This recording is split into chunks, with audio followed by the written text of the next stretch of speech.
So this is going to be 3x plus 3, and TU is 24. All right, they gave you both of the smaller segments, and from the diagram you can tell that they are equal. So you're just going to set them equal to each other.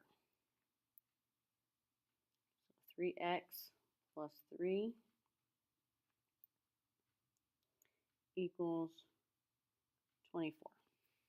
Okay, remember when you move it to the other side, you have to change the sign. So we have 3x equals 21, divide by 3, divide by 3, x equals 7. Okay, so let's find the length of ST, TU, and SU.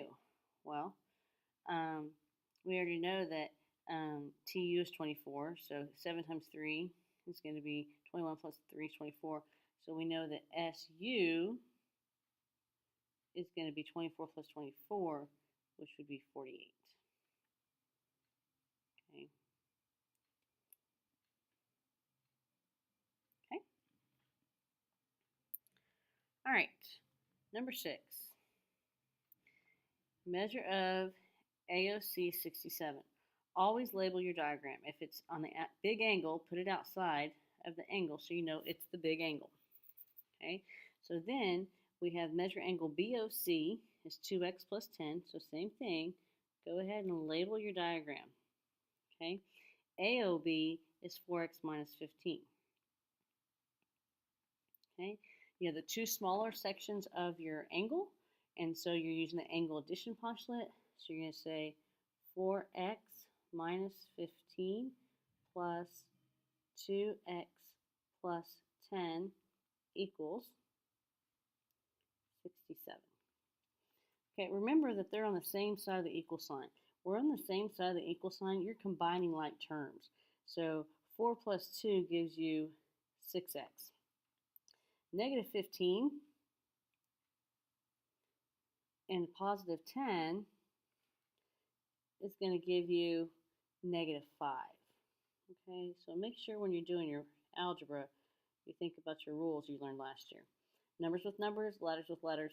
If they're on the same side of the equal sign, you're just combining them. Okay, so you pay attention to your sign there. All right, so then we're going to add 5, add 5. So we have 6x equals 72. So divide by 6, divide by 6. Okay. So then 72 divided by 6 is going to give you x equals 12. Okay. And it says find the degree measure of BOC AOB. So then you would plug it back in. Okay, so you'd say the measure of angle AOB is going to be equal to 4 times 12 minus 15. So that's going to be 48 minus 15 for 33. Okay, so that's going to be 33 degrees. Okay, and then BOC, you could come down here and say the measure of angle BOC is going to be 67. Oops. Extra marks there. 67 minus 33. So you get 34 degrees. Okay? Okay, so then number 7. All right, this is fractional distance question.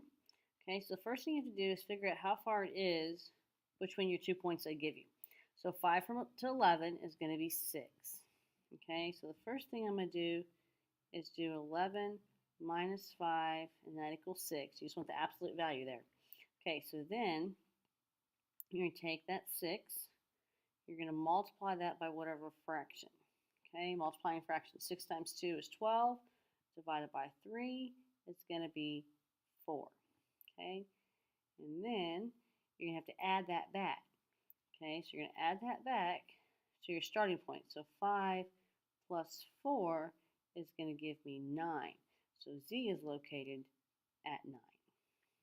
Okay. All right, so what is the converse of the following conditional? Is the converse true? Okay, converse means, okay, remember we start out with P to Q, right? That's your conditional. Your converse just switch it. So that's going to be if Q, then P. Okay? So converse. So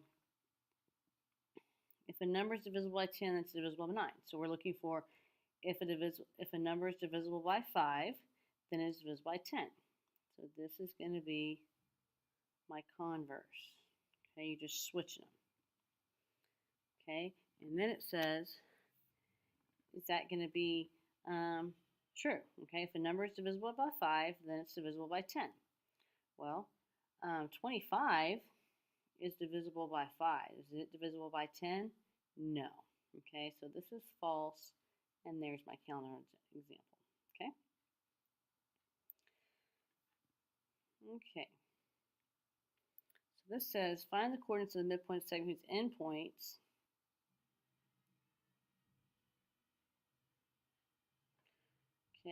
are H, which are 6, 4. Okay.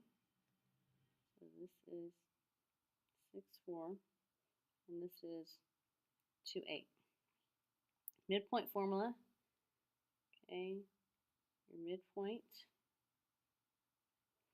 remember, is going to be x1 plus x2 divided by 2, and y1 plus y2 divided by 2. Okay, so this is going to be 6 plus 2 divided by 2, and this is going to be 4 plus 8 divided by 2. So this is going to be 8 divided by 2, 12 divided by 2. So then my answer is going to be 4, 6.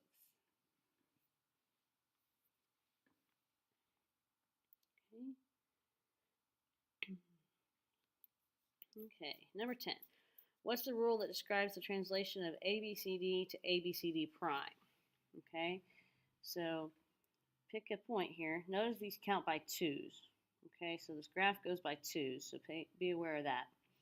So if I look at point C, well, it's going to go over 2, and then it looks like it goes over halfway, so it went to the left 3, so that's x minus 3, and then it went up 2. Okay, so that's going to be y plus 2, and that's my rule. Okay, all right, this one was a little tricky because it wasn't from the origin, it was from the point. Okay, yours from the origin, or will be from the origin on your test tomorrow. Remember, you're always doing the image divided by the pre-image.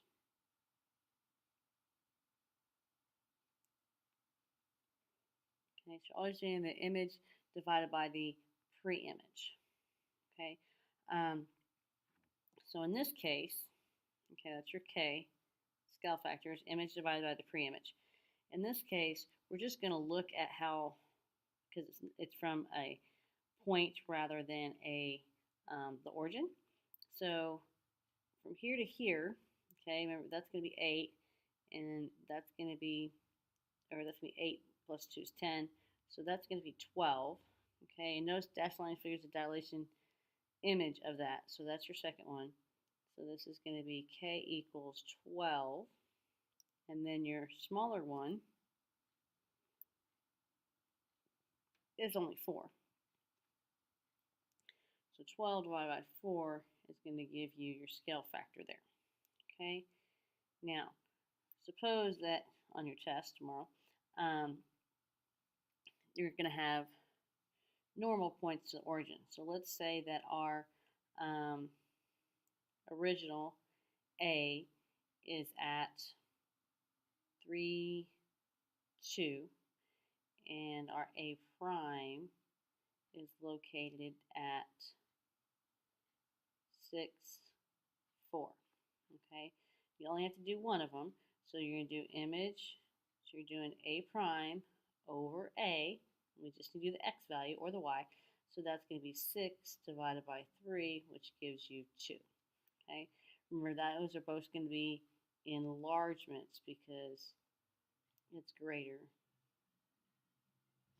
okay, than 1. All right, you've seen this question a couple times. How many lines of symmetry does a circle have? Infinitely many. Okay.